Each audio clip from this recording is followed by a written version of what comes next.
In this episode, I'm gonna walk you through my system CV and gate sequencer section.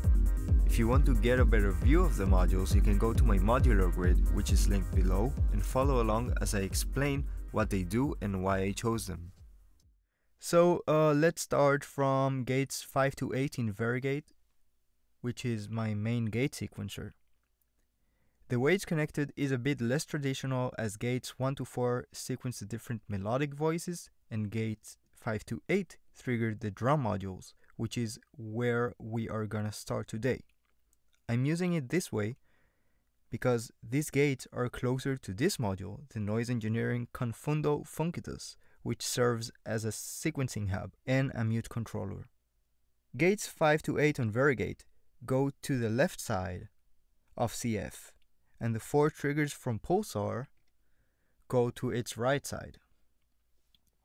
It allows me to easily crossfade between the two sequencers, mute and unmute drums, and always have one sequence playing while making changes to the other. So for example,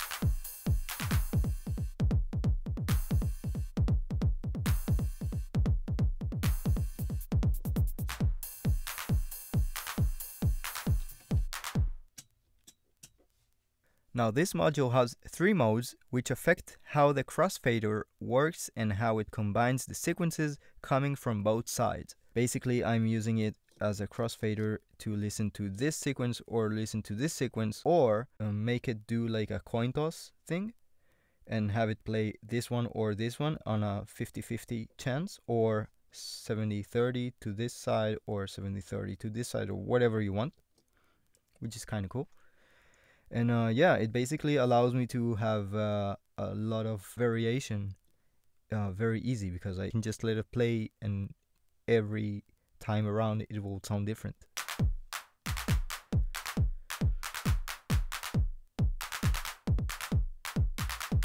Now let's move to gates 1 to 4.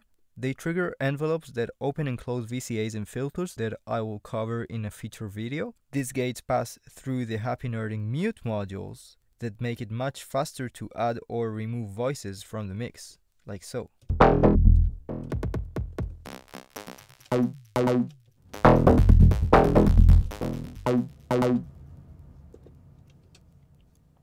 I like to mute gates instead of sounds, because when you mute a gate, the tail of the sound ends in a natural way instead of being just cut before it's supposed to end. For example, let's hear this BIA.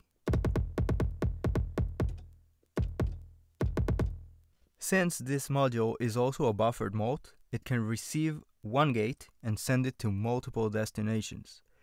In my case, these 4 are divided into 2 sections of 2. This allows me to choose sequence 3 to go to my close hat or my crash, and sequence number 4 here to go to my ride or my open hat. So I can mix and match different sounds or layer them.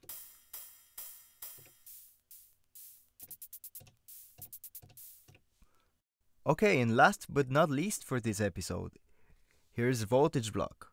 As opposed to Varigate, which tells the sounds when to play, voltage block tells the sounds what to do or how to move as they play. It's connected to various places in the rack and many parameters. For example, 1 and 2 here change the kick's pitch and the kick's accent. And since the Erica drum modules allow me to send them continuous CV into their accent input instead of just gates, I can actually sequence this as it were like traditional MIDI sequencing, like low velocity or high velocity or anything in between. And the modules just accept it. It's not only not accented or accented hits, it's everything in between, which makes it more human, I guess.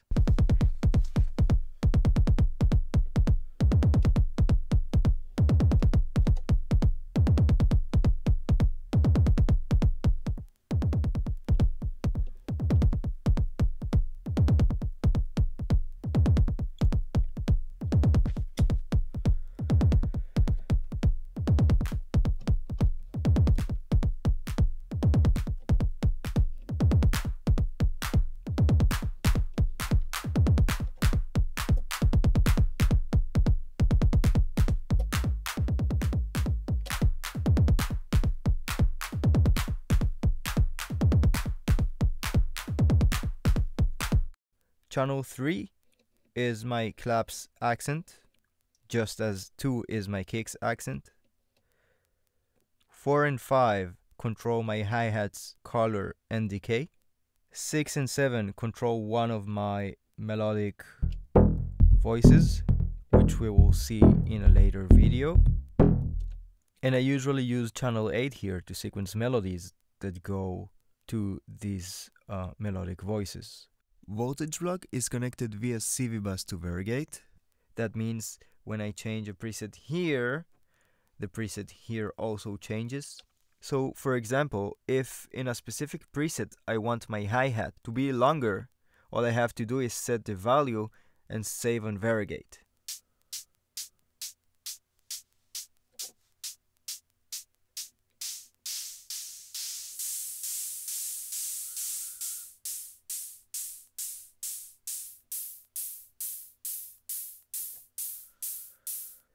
Now all I have to do is press save and choose one of which preset to save it to. And all of the gates here and all of the CV sequences here will be saved into the same preset. So that's it for today, guys. I hope you enjoyed it. Next week I'll be covering everything that has to do with CV, envelopes and LFOs, more CV sequences maybe, CV processing, and how I use offset sliders basically as macros to create big dramatic changes with simple movements. I hope you enjoyed this episode. Stay tuned till next week. Bye.